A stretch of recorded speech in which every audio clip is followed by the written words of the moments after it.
Good evening, everyone. Good evening. We are live, they're telling me. So I'm just waiting for more folks to log in, and then we will kick it off with a word of prayer and instructions to our guests this evening, followed by introduction of our guest panelists. So I'll give everyone a few minutes to get logged in.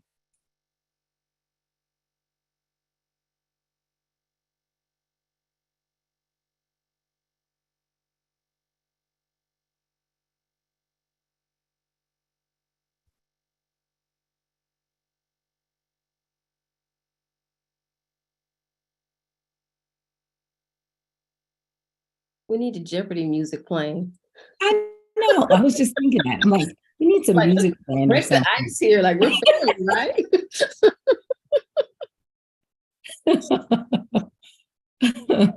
Electric slide to The last time that I played music, people complained. So that's why I can play some nice jazz, beach music. Yes, it's thick. Let It's the music. after work. It's time to.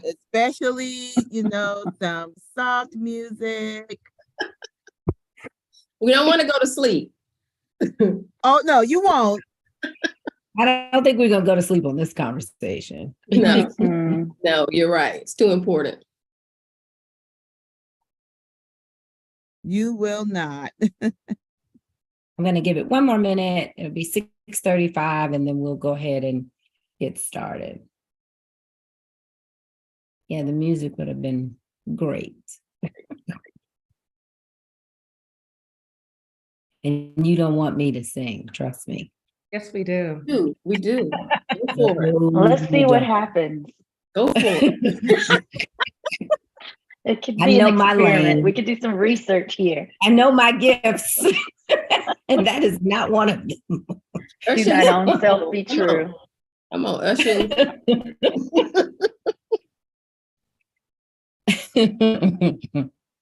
No way. Everybody will log off very quickly if I start singing.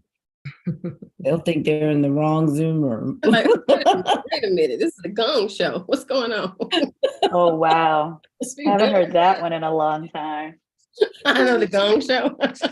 Yes. Dating myself. Well, ladies, We're all in that same boat. 35.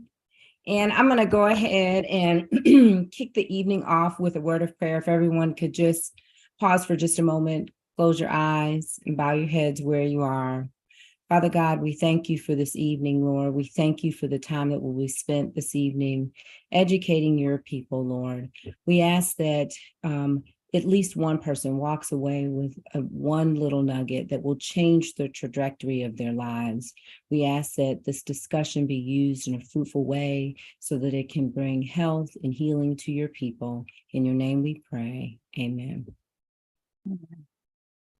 So tonight we are basically having a discussion, right? I want everybody to just sort of relax. There's not going to be any statistics or slides shown where we're showing graphs or anything that's going to make this really complex. Tonight, this is just a conversation around sisters with sisters, and I am pleased to introduce you to this amazing group of women's health experts in their respective fields.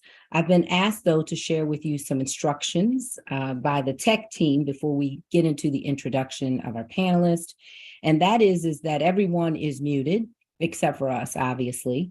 But if you have a question, you can type your question in the question and answer section, not the chat, but in the Q&A section.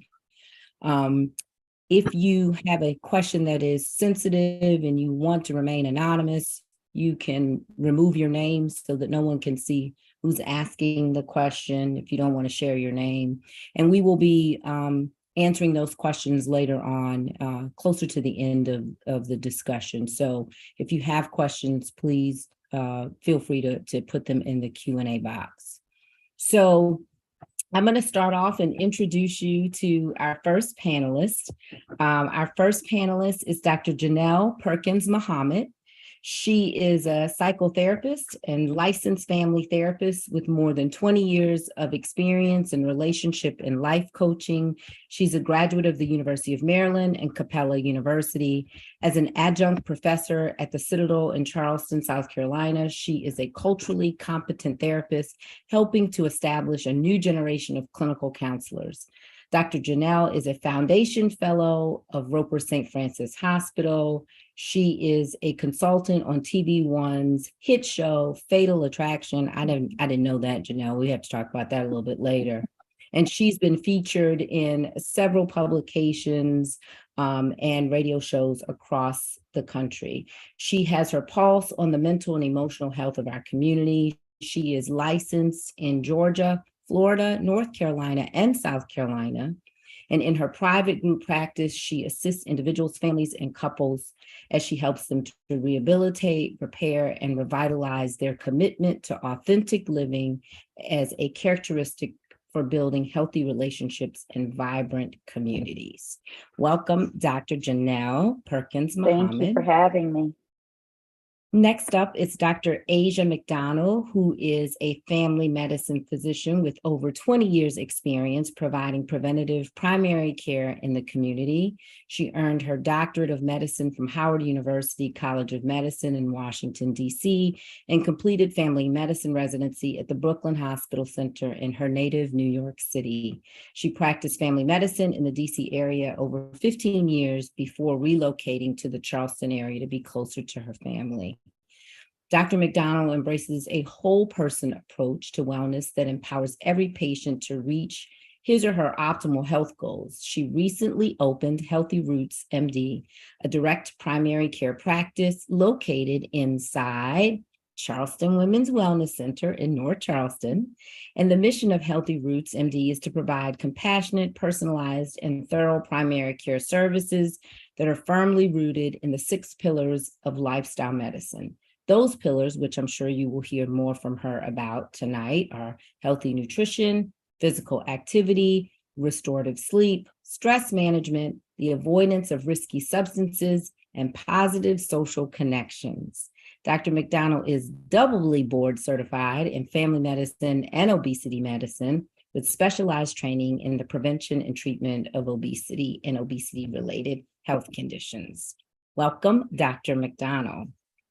And last, but certainly not least, we have Dr. Tawana Gilliard, who is a board-certified obstetrician gynecologist who has a passion for helping others achieve mental, physical, and financial freedom. She is a phenomenal faith-based speaker who provides insight and motivation by sharing her personal failures and triumphs. She is a survivor of chronic inflammatory disease, financial ruin, and an almost suicide attempt in residency. She has a unique way of unfolding painful truths through laughter and storytelling. She has a desire to help others navigate through some of the pitfalls she has experienced and show how self-care, wellness is the special sauce to it all. Welcome, ladies. Thank you. Thank you. Thank you.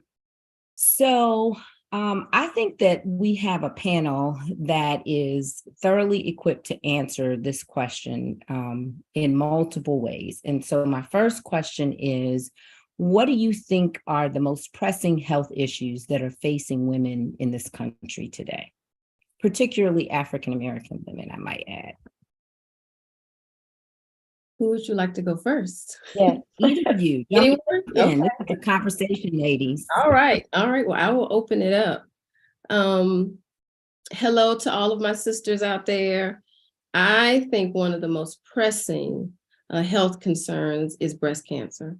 We are seeing women being diagnosed at a younger age with more aggressive cancers, especially among African-American women. Even though African-American women are less likely to get breast cancer, we're most likely to die from it. And there are a lot of things that play into that. You know, we still have health disparities. We still deal with racism. We still deal with the fact of us having fear and not seeking out the treatments that are available. We still have to deal with us not being a part of research because our genetic makeup is different. All of those things are important.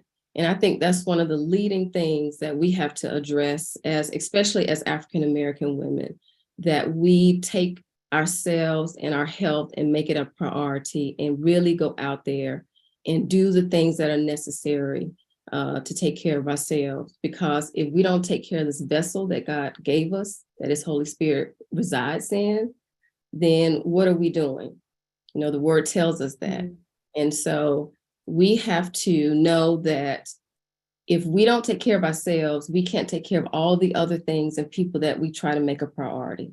We are priority number one. And so breast cancer is really, really a health crisis right now for Black women. I would add to that, along the lines of once a diagnosis is given, the mental health challenges that come along with being diagnosed. And I think that oftentimes, just by nature of living, we forget that our mental and our emotional states impact the way that we relate to people and connect with people.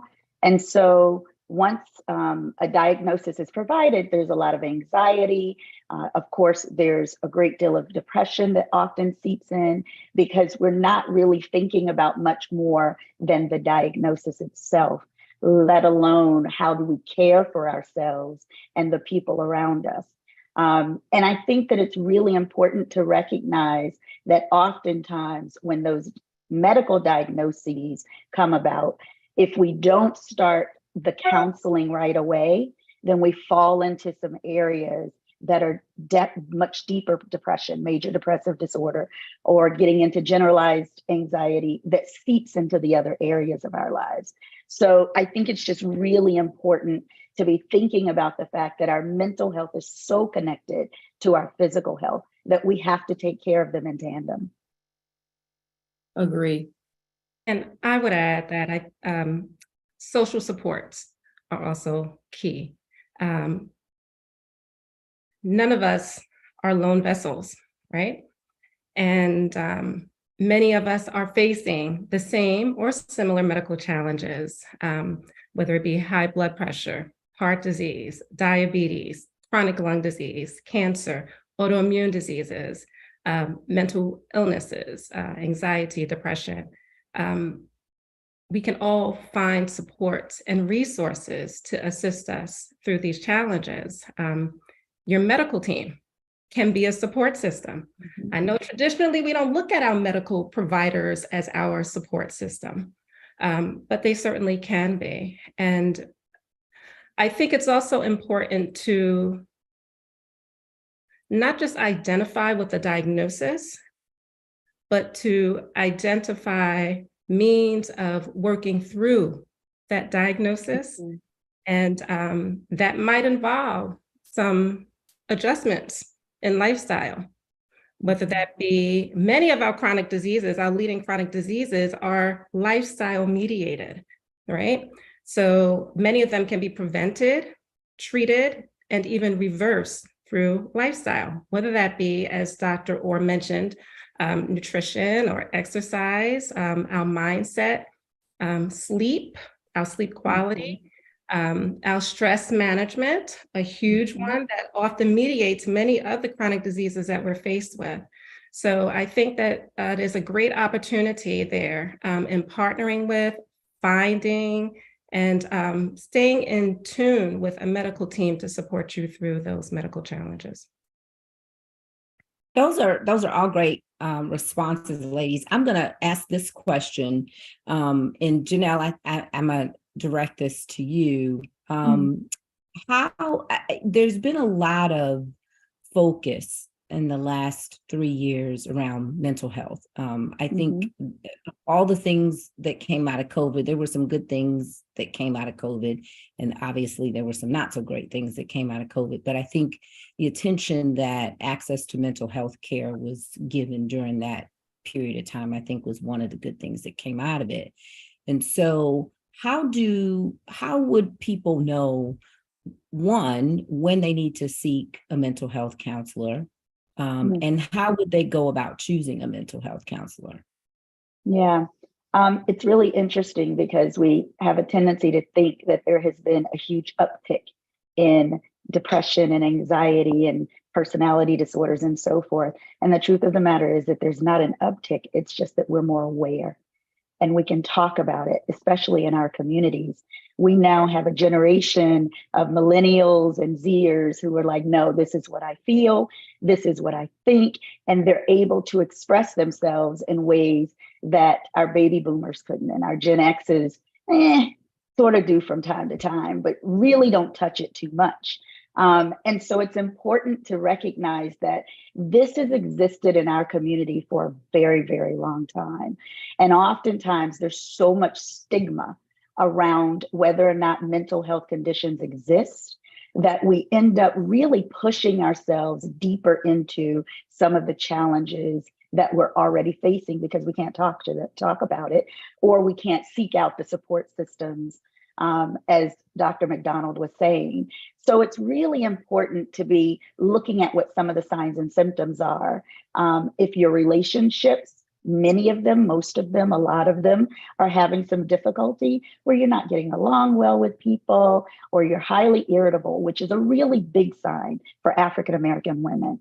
We think that depression looks like the person who's fatigued and sleepy and they have a messy house. Yes, these are some signs and symptoms, but for African-American women, it's about being irritable. Like, you just get on my nerves and I'm tired of looking at you and I don't want to talk to you no more, right? Regardless of whether it's a spouse, a child, or a friend, that you're just really irritable all the time. So that's one of the signs that exists for us. One of the signs that exists for us is a lot of shopping. Now I'm gonna look away on that because I don't want to preach too hard. But a lot of shopping when you don't have the finances to do so. It's covering up the fact that there's some anxiety, some depression, some challenges at work, maybe, some challenges at home. So you spend your time in the mall walking for exercise, but it's not really exercise. It's spending a lot of money that just sends you deeper into those areas. Other signs, crying spells, just out of the blue, suddenly, neglecting responsibilities with the children and so forth, or spouse, or even at work. Procrastination is a big sign of some anxiety and depression. So when you're experiencing some of those things, not overlooking them, but actually paying attention to them. And then when family members happen to mention that there's something happening and that they see that you might not be the same as you were a few months ago, having that opportunity to have that conversation. So then finding the right counselor is really sometimes challenging because we usually want to go to someone who looks like us, right? And we all know that all skin folk ain't kinfolk. We put that out there. At the same time, we want someone that's culturally competent, right? We want them to be able to speak to the areas that the challenges exist in. Now, I'm not talking about giving advice, because a good therapist is not giving advice. They're helping you discover for yourself what you need to do so that you have the buy-in, not that they're telling you what to do. And that can be challenging because as a people, we want somebody to tell us, just tell us what to do. Just fix it. And if you get a therapist who does that for you, it's going to be difficult. So a therapeutic alliance where they're culturally competent, where you feel comfortable enough to express yourself, and where you can just talk. Just get it off your chest. Because oftentimes we're not allowed to do that. Because your girlfriend's going to interrupt you and tell you what she also experienced around the same thing. And your man friend gonna look at you and go, girl, that ain't that big of a deal. I don't know why you tripping. And then somebody on the other side gonna go, if you just pray about it, it'll be all right. But you want someone to just say, it's a non-judgmental space. You can say what you need to say. And I have nothing for it beyond the validation of that is what you feel. That's what's gonna help you find a really great therapist. Yeah, I'm of the mindset now that everybody needs a primary care doctor, and a therapist, and if you're a woman, an OBGYN. Those are the three that you Agreed. must.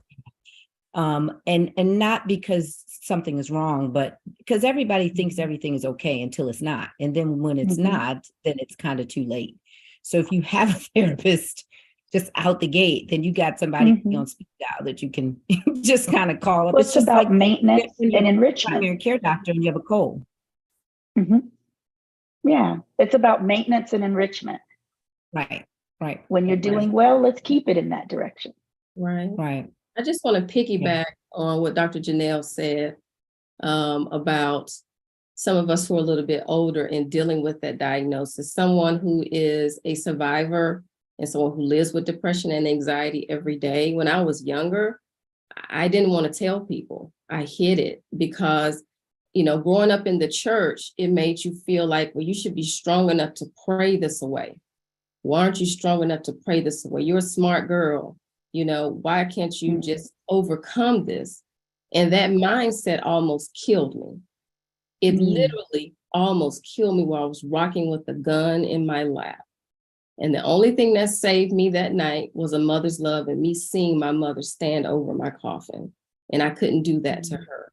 But even after that, I got up the next morning as a chief resident and went to work like nothing happened because I was afraid to tell anyone because of the stigma. I always felt like I had an S on my chest.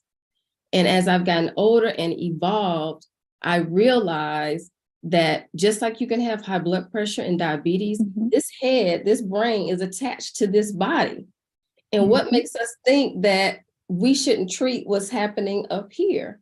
Now, is medication the only way? No, I believe in what they call a fivefold ministry. I have my medication, my therapist, my meditation, my exercise, my sleep. I mean, you have to have all things working together for your good, right? Bible tells us that. So I'm so proud that she is a part of this panel because mental health, as she stated, this has been around forever. We all had that auntie that we was just like, well, you know, she a little different. She just always struggling. She needed some Prozac or some Zoloft and some counseling to probably help her get through that. And she would have had a much better life. So yes, mental health is such a, you know, I'm glad it's coming to the light. I'm glad more people are being vocal about it. It's scary to me that we don't have the capacity to help everyone, because even me looking for a counselor in this area, I struggled because I wanted someone who looked like me, who had similar stories that I had, and who was a Christian, and who could kind of understand how I thought about things. And I end up having to go online, betterhelp.com. You know, it may not be the best thing for everybody, but that's where I found my therapist in a pinch because I couldn't find anyone else. I didn't know about Dr. Janelle at the time. I know about her now, so I may be calling her, but I didn't know about her. So, you know, I'm just happy that the discussion is on the table and for people who look like us to finally be okay and know it is okay to seek help. Well, you know, it's funny because I agree wholeheartedly with the idea that growing up in ministry, which is my world, that was absolutely the way we thought about it. And I always go back to the fact that, you know, Peter cut off a man's ear. I'm just saying. So there was some anger in there somewhere, right? Now, Jesus had to heal it and had to deal with it. He had to smooth things over a bit. But at the end of the day, there's a lot of anxiety in the Bible. I mean, David pretended that he was schizophrenic in order to keep Saul from coming after it. Like, come on, y'all. It's in the Bible, but we don't look at it that way because we don't want that to exist. Because then what does it say about our God? It says that our God knew these things could happen and demonstrated and showed us that it would be, and then gave us the people to help us get through it. Amen. Yeah. So, Dr. McDonald, I'm going to pose this question to you. When you are seeing patients, particularly women, since the conversation is about women today, what are the things that are most important that they should know about their health? What sort of numbers should they be asking about? Values, screening tests should they be having? Yeah, so many, so many. And it all starts with that first visit. Normally at the initial intake, I think it's important to get baseline numbers, a simple blood pressure, a simple weight measurement.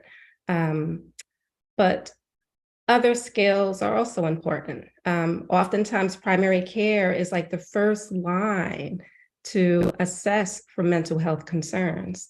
So depression screens, anxiety screens, sleep disorder screens. There are simple 5, 6, 7 question questionnaires that we can do in an office setting that can tell us a tremendous amount about these conditions. Within my practice, I also perform dietary assessments, nutritional assessments. How well balanced is one's nutrition? Are they getting enough fruits and veggies and protein and healthy fats at all? Other type of preventive screens that are important are our healthcare maintenance screens. And these are oftentimes age dependent. So for example, and the GYNs on the panel can certainly speak to this much better than I, but cervical cancer screenings, which depending upon which medical body you follow, should start at age 21 or age 25. In addition, breast cancer screenings, as Dr. Gilliard mentioned, are essential. Colonoscopies, as we get a little older, guidelines have primarily changed now, indicating colonoscopy for colon cancer screenings beginning at age 45. Sometimes these screenings can begin a little bit earlier, dependent upon a person's family history, personal symptoms they might be experiencing, or risk factors. So it is important to connect with your health provider to find out, at what age you should begin some of these screenings. As we continue to age, our risk for osteoporosis can certainly increase. Certain medications might increase our risk for osteoporosis, warranting DEXA or bone density scans to be completed at an earlier age. Did I miss any screenings? I think you got them all. I got most of them. Yeah. Okay. And of course, annual physicals, blood pressure assessments, diabetes screenings, cholesterol screenings, preventative vaccinations. Some of our vaccines are just one-time vaccines, a shingles vaccine at age 50, pneumonia vaccines, the number depends on one's age, tetanus boosters, of course, our annual flu vaccine, COVID vaccines, all preventive measures that are important. Yeah, I'm a gynecologist, obviously, so I'm gonna go back to the cervical cancer screens, and I'm gonna ask my colleague, Dr. Gilliard, to weigh in on this, because one of the questions that I get asked all the time is, how often do I need to have my pap smear done? And if I'm not having a pap smear, do I still have to come to be seen by the gynecologist? And I don't know about you, Tawan, I know that you're not doing clinical medicine now in the same way, but I mean, I see people who haven't had GYN visits for 5-7 years because somebody told them one time that they didn't need another pap smear, and they interpreted that to mean that they didn't need to see the gynecologist. And that is absolutely not true. I think for most women, the gynecologist is the only person who's doing your clinical breast examination. I mean, there are some family practice doctors and internists, less likely, but that will do them. And also a pelvic examination if you still have ovaries, right? And so, Tawana, I don't know if you want to weigh in on that or not. Yes, definitely. Thank you for that. Because I was like, okay, I got to sneak that in about just because they tell you at a certain age, was it 62? Oh, you don't need a PAP anymore. You don't really have to go back to your OBGYN, or, I mean, I can do the rest of your care, but there's more down there than just your cervix. And our hands are trained to feel the nuances of your pelvis. So I would prefer you send them back to us to do those exams. I love my family practitioners. I love internal medicine, but I'm sure they would prefer to send them back to us and get to a certain age. But yes, and I know we have this start of age 21. Paula and I can attest to, if you got someone who has a high risk nature, you have to take that into account as well. If you have someone who's had multiple partners, you have these girls sometimes starting 12, 13 years old. And so you're going to wait that long before you do an evaluation of her cervix. I don't really agree with those national guidelines. I'll be honest with you. You need to have a pelvic exam yearly, period. Whether you're getting a PAP, because based on insurance, sometimes they won't pay for you to have a PAP every year. We understand that, but still come in because you have tissues in the vagina. We're mostly women on here, I'm sure, that need to be evaluated. Melanomas can occur, vulvar cancers can occur, vaginal cancers, they're less likely, but they can occur. And so that tissue, those areas need to be evaluated. You need to have a Hemocoat done to check for bleeding because, you know, in the rectum, you may not notice anything, but there could be something there. So those are very important, that you still go see a doctor. And if you have someone to tell you, oh, you don't need that, it's important too to find the right team for you. You know, sometimes, you know, big mama just stay with the doctor because that's who she's been with for 10 years. No, if they're not providing the approach that you need or the answers that you need and the care you need, shop around, find what you need, ask in the community, find the team that's going to work for you. Be your biggest advocate. That is so important. And when you go get a mammogram, ladies, please, please, please get 3D mammograms. African American women have denser breasts. 3D has been shown to be more accurate with picking up cancers. Make sure you ask, are you doing a 3D? I went to a facility. I was told on the phone they did 3D. I got there, no, but we can go ahead and do your mammogram. No, you can't. I'll just reschedule. And I went to another facility because I had a personal girlfriend who had that. She had a 2D. And the next week, she realized it was a 2D. She went back and got the 3D. The 3D is what picked up her cancer. And it was early detection. And so she was able to be treated very early. So yes, Paula, I agree. I feel like we have to make sure that our ladies know to still come in to be seen yearly, set it around an important month, your birthday month, because I'll swear I remember, oh, I get my mammogram in the fall. I'll look up and it'll be 2 years. That has happened. I know OBGYN, how does that happen? But it has happened. So now I'm setting everything around my birthday month because like that's my month for me. Everything I need to happen, I'm scheduling in that month. My labs, my PAP, my mammogram, everything happens in that month. So just, you know, and get a girlfriend to be your pal. Maybe I'll go get your mammogram together and then go have you a nice dinner somewhere. Make a party out of it. You know, we celebrate in life here and life more abundantly. May I also add that, you know, our mammogram screenings begin at what age, ladies? 40. But there once upon a time was a recommendation for women to also do their own self breast examination. And what happened to that guideline? Well, my understanding is that some of our medical bodies decided that it was too costly for women to do their own breast examinations and find their own lumps and do workups that oftentimes would come back benign. So that guideline was no longer recommended. Through my years, I've had many, many patients who have diagnosed their own breast cancers through their own self-breast examinations as young as the age of 24 and 25. So waiting until age 40 plus to have a mammogram is another unwise practice, in my opinion. You know, these are yours, get to know them, learn what your normal lumps are. That way, when an abnormal lump comes up, you can identify that sooner and have a better outcome. Agree. You know, it's an interesting conversation because one of the, I guess one of the clients that I'm beginning to see now are having a lot of anxiety around their maternity desires, infertility challenges, and so forth.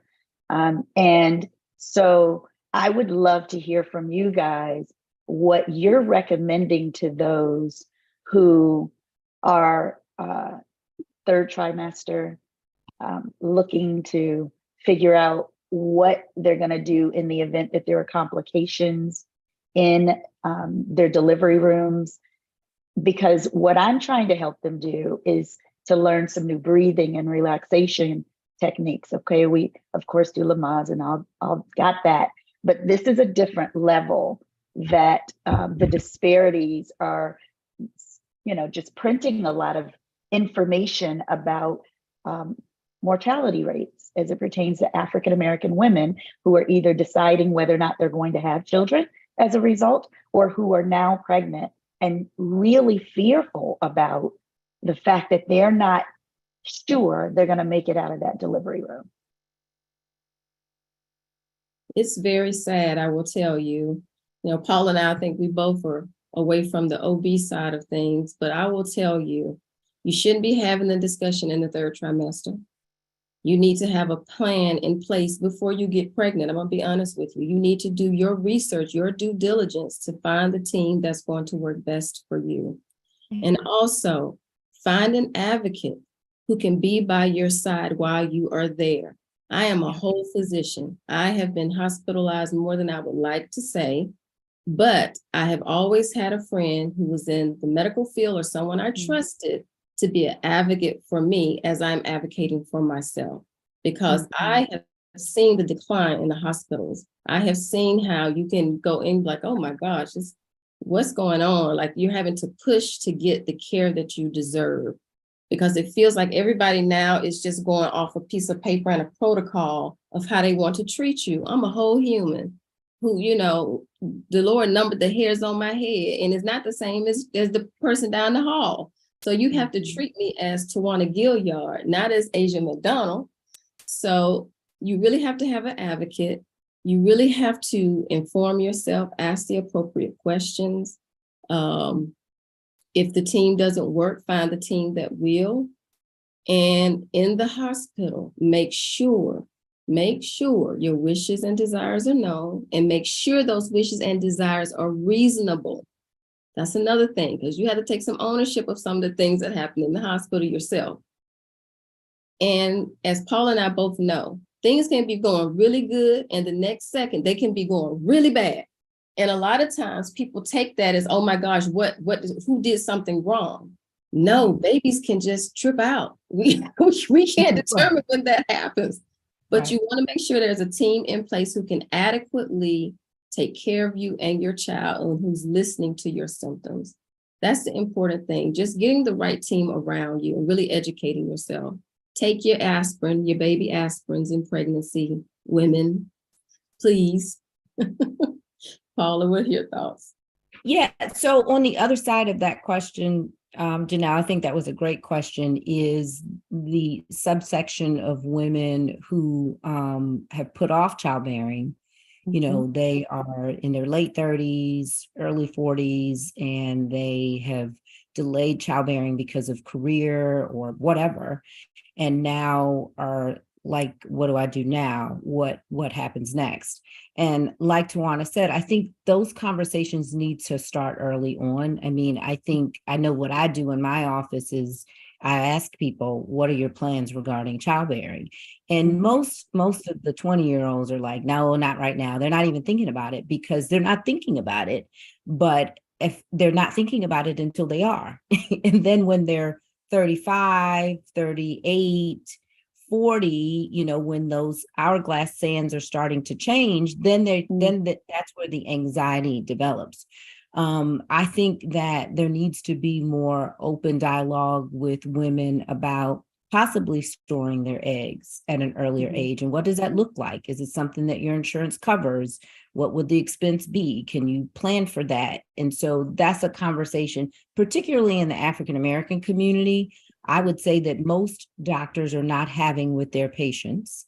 There's a lot of bias in medicine. The assumptions are made that people, that's not the lifestyle that they live, or that's something that they can afford or that they're willing to do. But I think it's incumbent on you, again, to ask those questions and be your own advocate. And the other thing that Tawana said, and I want to add to, is that one of the things that COVID did do is it put an extreme strain on our healthcare system. So a lot of people left the profession of medicine, physicians, nurses. So when you go into hospitals now, sometimes the quality is not what you would expect it would be. So having an advocate somebody who's there with you. So if they notice that, hey, she doesn't look right, she's not acting right, she's not behaving right, that they're there to advocate on your behalf when you're unable to. And I don't care if that's you going to get your tonsils removed or you going to have brain surgery, because the reality of it is that the healthcare system is under tremendous strain, and unfortunately it's not functioning the way that it might have in the past. So that would be my take on that. I do want to go back to something, I think, Asia, that you were talking, you might have mentioned briefly. I was taking notes as people were speaking about genetic counseling. I think you might have mentioned that kind of, sort of, not really, about. Which question? Well, I mean, I know that that's a question that is being talked about, particularly in clinical medicine. And I think in our communities, it starts just primarily with us having conversations with our families, because a lot of us don't even know that our grandmother had breast cancer or had colon cancer, or our aunt died from this. And so in order to even know whether or not you qualify to have some of that testing, knowing your family history is critical. I think in general, we need to, as a community, reframe the way we look at our healthcare, our own personal healthcare. We are far too reactionary. For example, the family reunion, I oftentimes think about this, I think can serve as a great opportunity to capture that family health history. So often I capture family histories and, of course, I don't know, I might not know a side of my family, but the side of my family that I do know, my grandmother didn't go to the doctor. Her siblings didn't go to the doctor. Well, there might not have been any exact diagnoses, but we can still dig deeper and ask questions about their quality of life, right? And that might help to uncover some of those unknown medical concerns. Genetic testing, I think a great challenge in our community is just the fear and skepticism of what on earth is going to happen to this genetic information once I provide it, right? And a lot of these databases will hold on to that genetic information. In fact, I know MUSC has a study right now. They seem to be particularly interested in the African-American community, where they are screening for breast cancer, colon cancer, and a third cancer that I don't recall, but they are holding on to that genetic information so that they can test for future genetically associated conditions over time. And that has caused a lot of pause when I mentioned this study to patients. They're just uncomfortable with not knowing what will happen with their genetic information. But the benefit of genetic testing is, again, knowledge is power, and if you can have early detection, start screenings at an earlier age, and make lifestyle adjustments even that might help to reduce one's risk of developing certain conditions, or if nothing more, just having a clearer idea of what to look out for and hence act on it sooner, then that's better for everyone. It's interesting because one of the things that I recently came across was a study on the telomeres in the body, and I'm not going to try and in any way whatsoever do the medical side of this, but my understanding of the racial implications on the DNA and the shortening of the lifespan and the telomeres that actually exist within the African American, across all genders, age, you name it, right?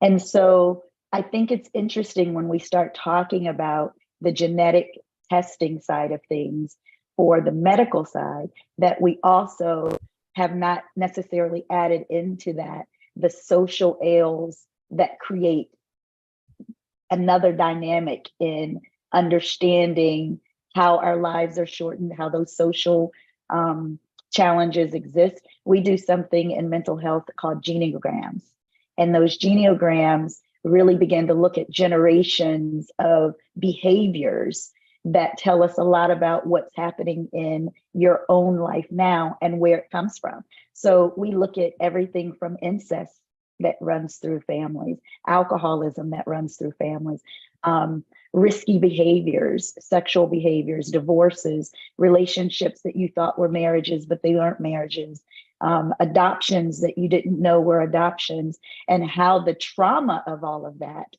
impacts your life going forward, and the relationships and that you are or are not able to connect with because of some of the trauma that exists. So when I think about the genetic testing, the telomeres, the social ails, how all of this, along with that trauma that exists, it plays such a huge part in how we as women are functioning in our day-to-day lives, how authentic we can be with others, whether or not we are scaling back on how passionate we are in certain environments, so we aren't seen as being angry, whether or not we are having a few extra cocktails after work, during work, in the mugs that come in. I see all kinds of things that happen, right? And we think it's coffee, but it's not. So it's really important that we look at, we're talking about genetic testing in terms of the medical side of the physical being.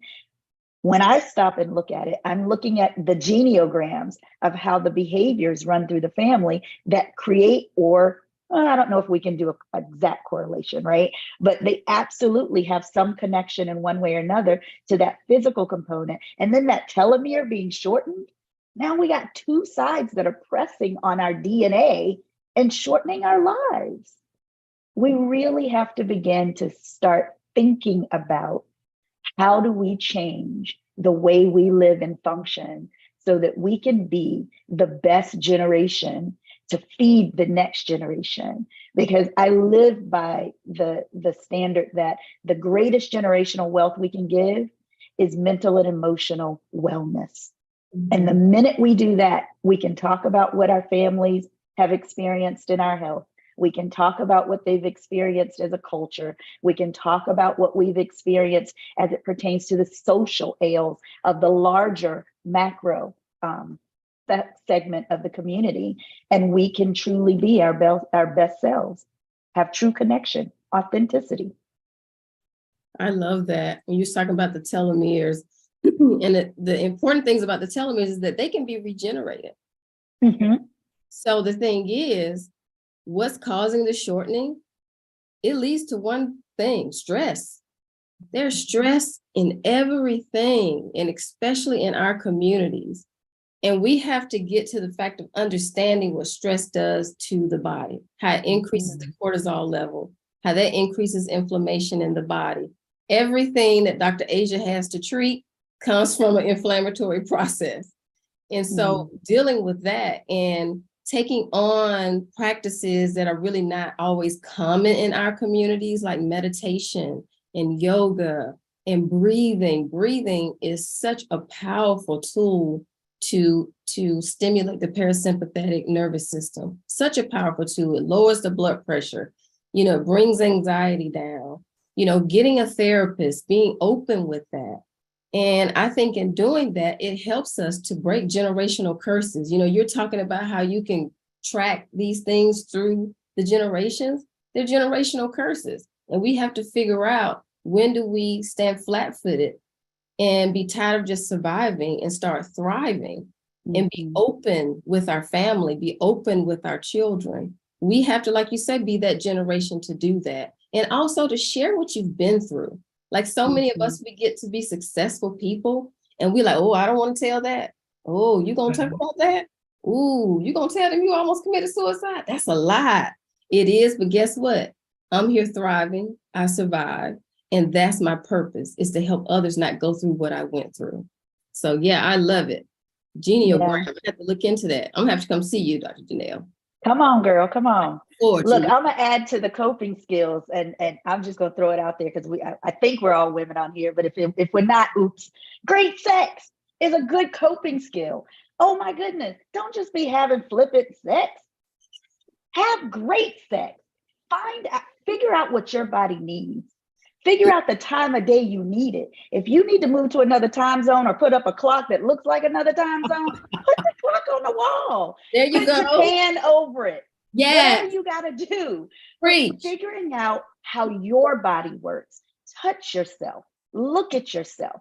Figure out whether or not you're moist enough on your own so you can tell whoever what kind of KY or whatever else you need. Take the okra water and drink it daily so that you want me to tell you what that's for? Okay, so here's what happened was. Paula, you know about okra water? So literally soaking okra in water, right? Such that you now are providing moisture for your vaginal area. You're drinking it, you're not bathing in it, okay? But literally you're drinking the okra water. Now you don't want it to sit for more than a week. You want to, make your batch on Sunday, have it done by Friday. Don't have, 2 weeks later, because that's nasty and it doesn't taste very good. But the point really is that you need to figure out what your body needs so you can have great sex. He should not be the only person having an orgasm. And if you can have 3 or 4, have 3 or 4. Only 6% of women actually have an orgasm through penetration. So you know what that means. What's that mean? I'm just saying. That means somebody gonna have to do something else. Toys. I don't know about the. All righty then. Okay. Well, I'm going to shift the conversation just a little bit. Honestly, this is a church station. I'm going to shift it Minute. just a little bit. People get here. I'm going to go back to. Okay, I'm my going to go apologies. back to something, Asia, that I know that you did mention, and that is about clinical trials. Because you mentioned one that MUSC is sponsoring, and I'm bringing that up. I'm not minimizing the sex conversation at all, Janelle. I think that's a whole separate panel. You spend a whole hour talking about that. But I do think that you could also spend some time talking about clinical trials and the fact that very few African Americans participate in clinical trials and the impact that that has on our health as a social determinant. That was for you, Asia. Okay. I'm listening. I'm hearing Oh, you. you're still thinking about the okra water?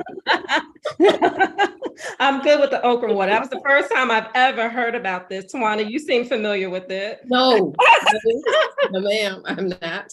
Okay. I hadn't heard about it. So Paula, Dr. Orr, one more time. So your question is about clinical trials? About clinical trials, yeah. And as it relates particularly in the African American community. Mm-hmm. Meaning the fact that we have limited involvement in clinical trials and how in many ways, the fact that we don't really have representation in research and the research arm of medicine, that it can in many ways impact, our outcomes with health. I can tell you, I'm going to share a personal story here. So I have a brother who was diagnosed with a rare form of cancer called a stage 3 thymoma many years ago while in his 30s. He had the benefit of living in the DC area where he was able to undergo trials through National Institute of Health. Unfortunately, those trials did not result in any improvement in his own health. However, his involvement in those clinical trials have led to the creation of a cancer treatment that is commonly in use now. So sometimes, if our scope is just a little too limited. I am thankful that he was a visionary. And he was very clear that that was probably not a medication that was going to benefit him. But the fact that it has now benefited hundreds and probably will benefit hundreds of thousands over the next few years, is a blessing, truly. So I'm getting the signal that it's time for us to take questions, and we do have a few in the Q&A box. And I'm just going to ask them, and whoever wants to just jump in. So the first question is, what are healthy fats? I'll take that. So we have healthy fats, which are mostly our unsaturated fats, our poly and mono unsaturated fats. And then we have our unhealthy fats, which are generally our saturated fats. So our saturated fats are those fats that are found in all those lovely, heavily processed foods that we know we have no business consuming in abundance, but sometimes they can hide in foods that we don't necessarily associate with being unhealthy. Meats in general, heavy meats, oftentimes are high in saturated fats. Our healthier fats are found in foods that are omega-3 rich primarily. So we can find them in our olive oils and our avocados. We can find them in our nuts, generally are rich in healthy fats. And these healthy fats have a fabulous way of protecting our bodies from injury. They also protect our hearts. They promote healthy hearts. They can help to reduce the burden of chronic disease if already present, like high cholesterol, heart disease, strokes, cancer, and they can also prevent these chronic diseases from developing in the first place. So get plenty of them. Every day, we can all benefit from healthy fats in our diet, whether it be in the form of nuts, whether it be in the form of seeds. I always say seeds are small, but they are tremendously mighty. So chia seeds, flax seeds, 2 tablespoons a day of one or the other are pack a mighty punch, not just in terms of those healthy fats, but also in terms of fiber. And that's a whole nother topic. Okay. The next question is, Tawana, I'll direct this at you. I heard you say that I should still get OBGYN exams. However, I was told that I don't need any more pelvic exams or pap smears after 60. That's just what we were talking about, right? This person had a partial hysterectomy and still has ovaries, and it was over 15 or more years ago. She's no longer sexually active, so does she need to get GYN exams? I think we answered that question, but I think it's repeating. Right. We're going to just repeat that again. Sweet lambs and gentle giants, please make your appointment with an OBGYN. You need to have your pelvic exam. This is what we're talking about. No one should tell a woman that she should never have another pelvic exam, especially if you're not sexually active. You not being sexually active, is not the end all be all to other things that can be happening. You still have your ovaries in place. I mean, there could be early detection if there's a mass there just by doing your pelvic exam. People are always uncomfortable. It's a little bit of discomfort. We're talking about life here. So please, please, please reach out, find an OBGYN and get your exam, please.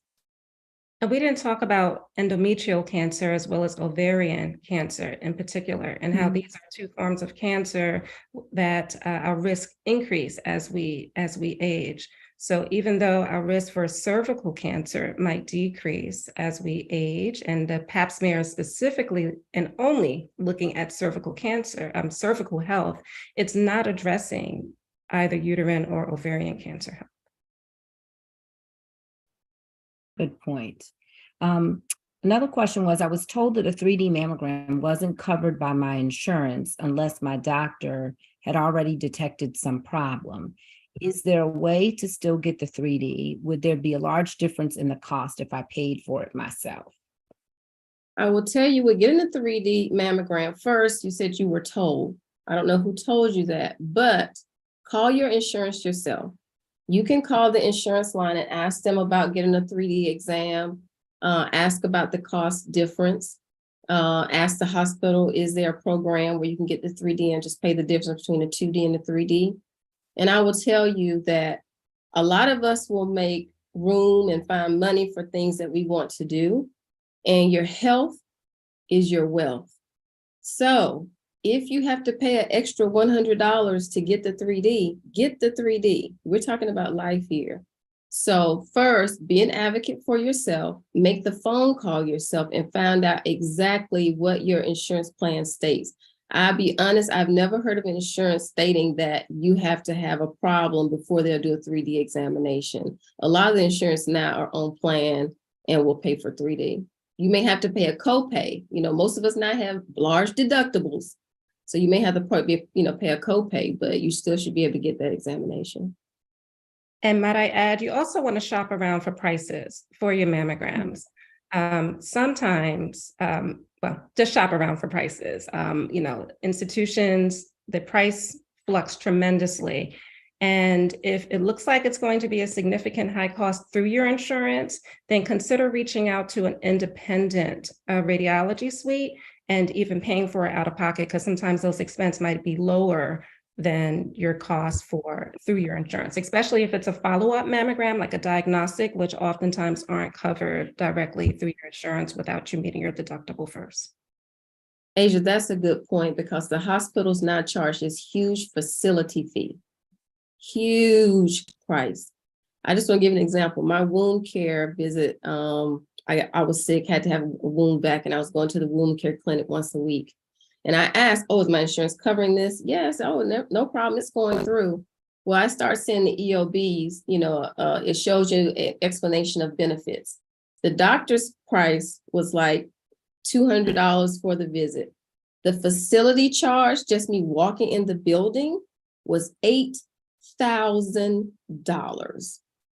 So I'm in the process of fighting that. Me just walking into a freestanding building, but it was associated with a hospital. That was the facility charge. So yes, that's a good point, to check freestanding facilities and check the cost.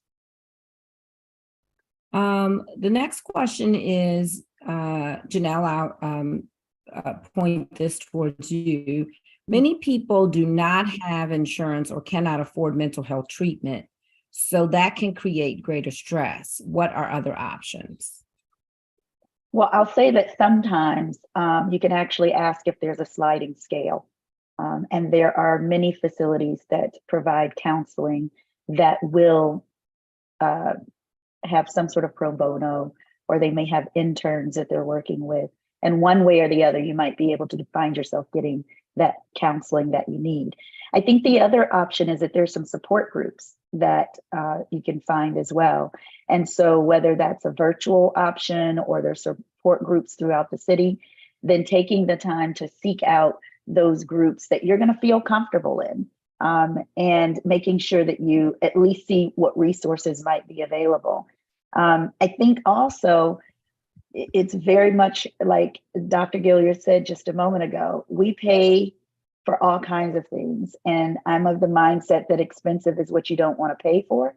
And your mental health is so vitally important that there's going to be a way that maybe you put aside the Starbucks coffee for about a week, and you probably have the rate that you would need for doing, one session of mental health counseling. And so it really is about advocating for yourself and asking for the resources, and then seeking out what services might be free that are available, or even creating your own support group.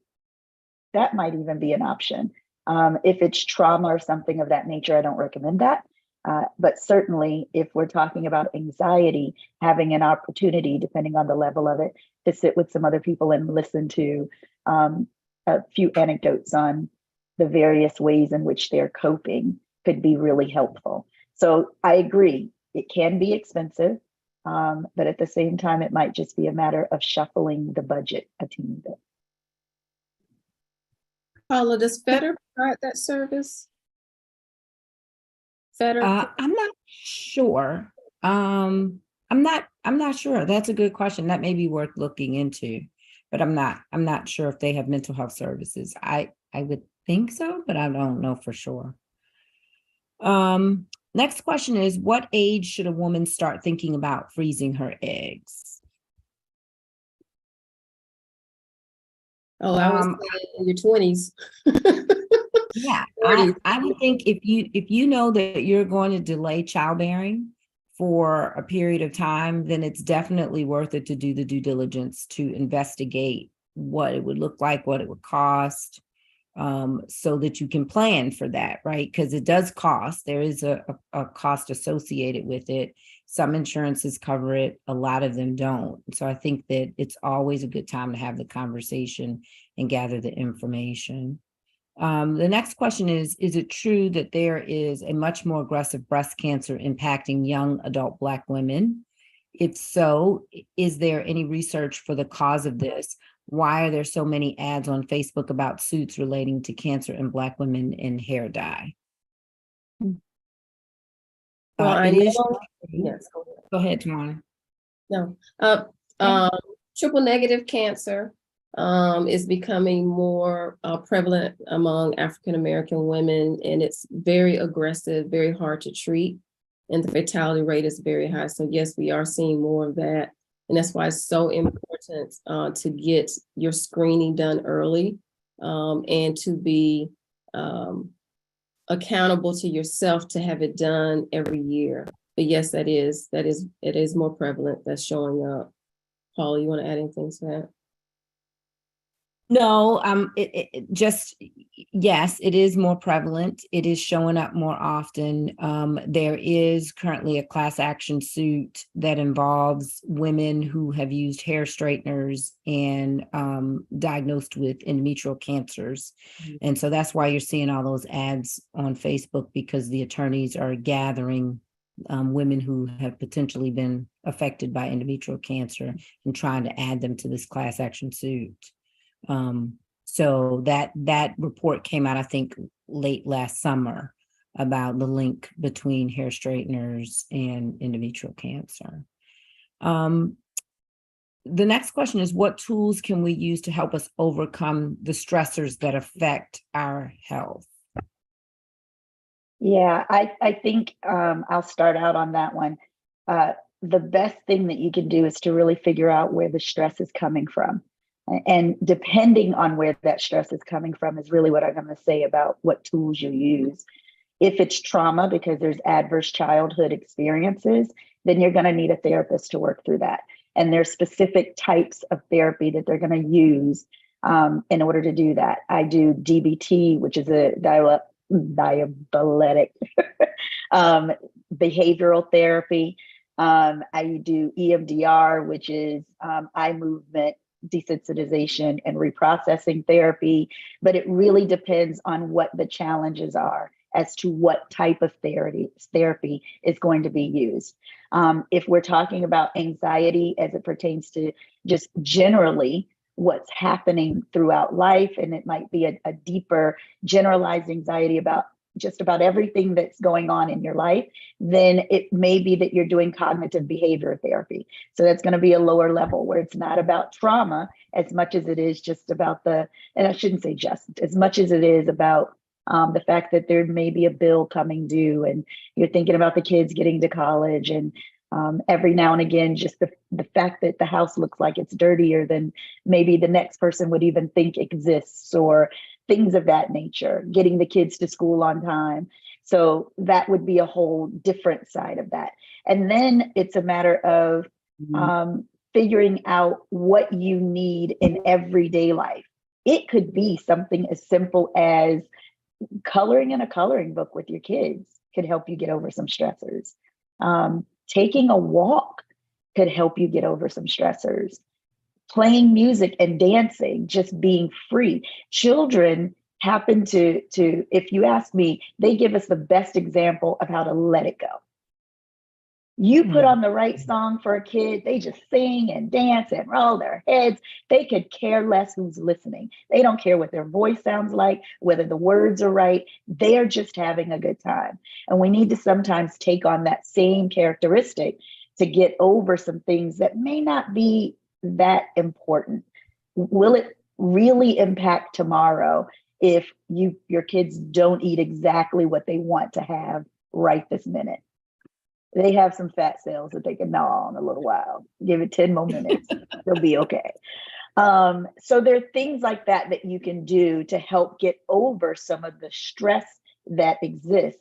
My favorite is when it's a really great day to lie in the grass and look at the clouds and literally put whatever's bothering me on that cloud and watch it go by. I put those thoughts on the cloud and let them go. Why? Because those clouds don't return. When have you ever seen one cloud a second time? You don't know if that's the cloud that you put that thing on. Let that go. When you know, let it go. Those are just some small ways. But of course, if there's deeper things, you definitely want to talk to somebody about that. And on the Some- physical, go ahead. I'm Yeah. sorry. I wanted to add in that somebody did say that Better does have mental health services. So I just wanted to mention that because that was an answer to a question about access to mental health services. I'm sorry. I was going to add that on a physical level, stress impacts us deeply, even on a cellular level. So we need to also be attentive to that cellular repair. And again, knowledge is power. You have to know what you're working with. You have to know what you're dealing with. So it's truly important to get in, figure out those numbers. There's lab work that can also be performed to gauge whether a person, some of my patients, they don't really buy into this concept of inflammation causing disease. So I'm like, okay, let me show you. Okay. So we'll run blood tests that look at inflammatory markers and say, yeah, see, your levels are 100 times the normal range. And this is why. And let's begin to address those key areas that can help to not only reverse or reduce the stress in one's life or the inflammation in one's life, but also help to prevent it and as well. So nutrition, food has the power to not only correct inflammation, but it has the power to protect our body, give us an abundance of chemicals and hormones that can prevent and ward off the inflammation from the stress, whether that stress be emotional or whether it be physical stress. Exercise is a powerful way of managing stress. It helps to reduce our blood pressure. It helps to perfuse our heart, perfuse our muscles. It helps to cognitively keep us intact. It helps to promote healthier sleep. It helps us to manage through our days more effectively. Sleep quality, that's one area where I suffer tremendously with being attentive enough to sleep because there's never enough time in my 24-hour day. And sleep is the area where I tend to not be as attentive as I should. Average adult should get 7 hours of sleep. Some of us might be able to get by on less, but it is causing damage on a cellular level. But as important as the amount of sleep is the quality of our sleep. If we're waking up in the morning dead dog tired after a 10-hour night of sleep, then we're probably not getting the best quality of sleep. So working up sleep disorders is another way of helping to promote wellness and hopefully reduce inflammation in the body. So we have time for maybe one or two more questions, and then I'm going to bring in Miss Garcia Williams and Miss Brooklyn Rogers, who will make an announcement. Yeah, but Dr. Orr, we do have some questions that came from our other platforms. If you would, I would like to get those addressed. Those are the ones in the chat. That's where I'm going now. Okay. Okay. Yeah, so we've got time for a few more questions. We got a lot of questions, and unfortunately we can't answer all of them. But there are 3 questions in here about menopause and perimenopause, which I'm happy to answer because that's what I spend my whole day doing pretty much every day, all day long. So the title of my book is going to be Menopause is Not a Disease, because women think that menopause is something that happens to them and then it kind of goes away. It's cured and it goes away. Menopause is actually the last phase of your life. It by definition is when you've gone for 12 months without having a menstrual cycle. If you've had a hysterectomy, and your ovaries are removed, we think of that as being surgical menopause, right? But if you just had your uterus removed, but your ovaries are still there, your ovaries are actually your hormone making machines, your female hormone making machines. So you can not have a uterus, but still not be menopausal, even though you're not having a period, if that makes sense. So perimenopause is the phase right before you stop having your periods. And it's in that phase where you sometimes have a period and sometimes not. But it's also the phase where you're seeing the most dramatic decline in your hormone levels. And those changes in your hormones affect your skin, your bones, your brain, your heart, your vagina. I mean, there isn't an organ system in your body that isn't affected by the decline in those hormones. So what I see often are when women come in because they're having the symptoms of menopause. They're having hot flashes, they're having vaginal dryness. Some of the other symptoms of menopause that people haven't really clearly identified as menopause is mood change, difficulty sleeping, irritability, low sex drive. That all happens also too as part of the menopausal period. And so there is a reluctance on the part of a lot of women to start on hormone replacement therapy. And that comes from some historical data from a study that was done probably almost 30 years ago, where they told us that hormones were the devil and everybody had to stop taking their hormones. And so up until that point, we were giving everybody hormones because it had proven benefits in terms of their heart, their vagina, their brains, everything. And then this one study came out that refuted that. And then everybody kind of got afraid. You know, it's like once you say something, it's out there and you can't take it back, even though it might not necessarily be completely true. That's kind of what this study was. We now have come to learn that that study had some flaws in it. It wasn't an absolute study. And so what we know is most women can safely take hormone replacement therapy. There are some women who absolutely cannot. And so that's those women, we would likely never give them anything that has estrogen or estrogen products in it. But for most women, they can safely be on some form of hormone supplementation, and it can change the quality of their life in many different ways. It can increase their sex drive. It moistens their vagina. I guess you can drink okra water to do that too. I learned something new today, Janelle.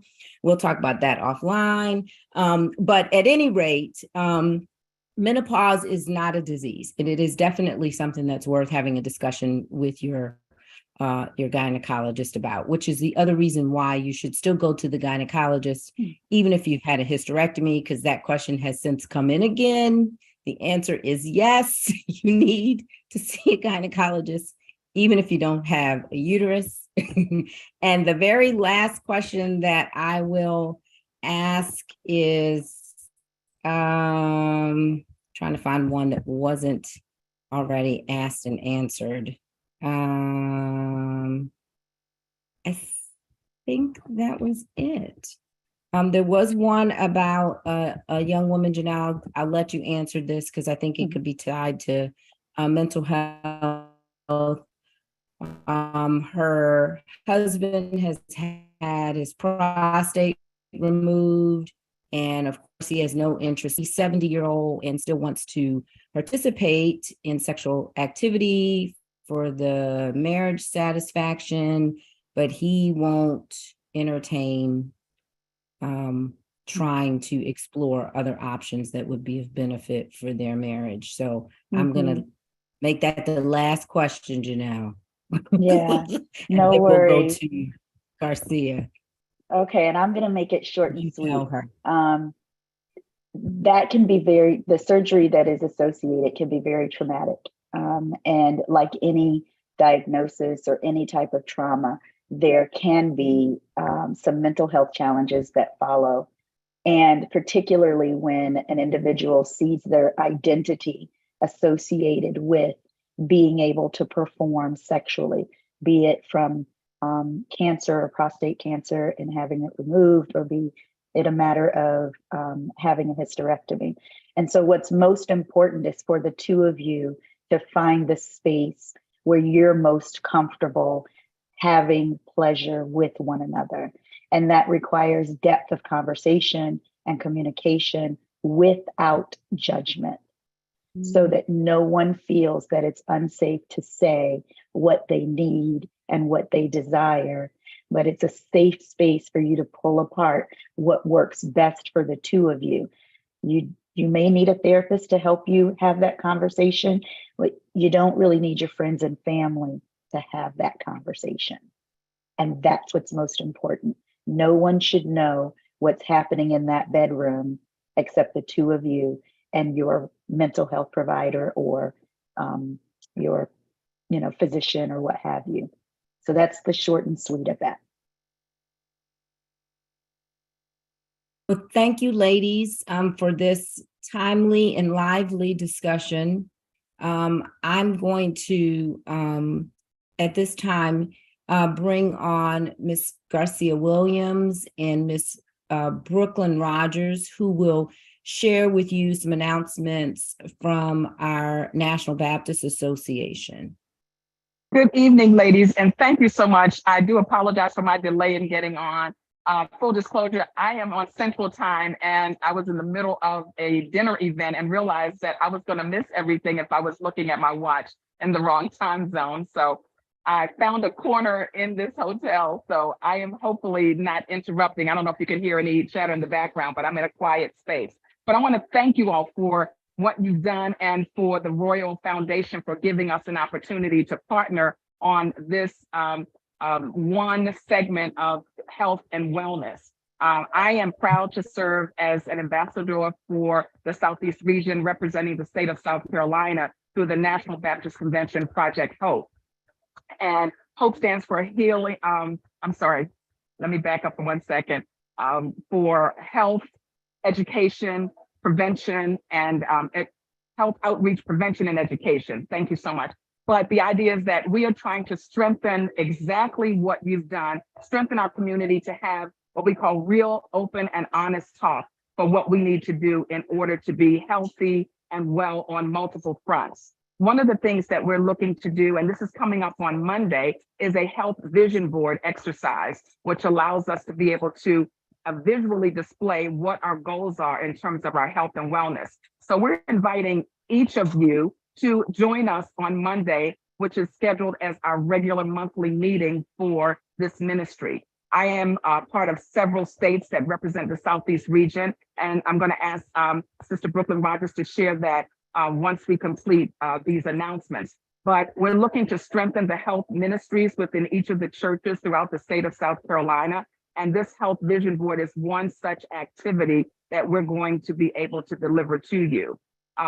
Sister Cleo has assured us that with the other health and wellness events that will take place through the foundation, that we'll have an opportunity to partner. So I'm going to ask her to bring up the last slide, which will allow us to talk a little bit about what the National Baptist Convention is looking to do through not only the HOPE Project, but just in general in terms of some of the work that's being done. So we are wanting to address you individually for what you think can help us throughout your congregation to build your health ministry. But just like tonight, specifically on women's wellness, we want to be able to share that. So I'm going to ask you if you can pull out your phones and scan the QR code or suggest the website that you can connect with. But these are the temple care matters that we're looking to address through this ministry, and we can only do it with your support. I spoke to Sister Carrie Whipper, and there's some events that are already in place through the outreach that she has established, but we're looking to strengthen and build upon what's already done to make certain that we're taking advantage of every opportunity in the Tri-County area, but to also share best practices throughout the entire state. So I'm going to introduce Sister Brooklyn Rogers, who is our coordinator for the Southeast region, and have her address any points that I may not have covered as thoroughly as possible, but also to let you know that we are available to assist and support you. Sister Brooklyn? Dr. Garcia, I would like to first thank you all for inviting the National Baptist to attend this seminar. This has been amazing. I have learned so much. I welcome you all anytime you are in Miami to please drop a line. I would love to learn and hear more.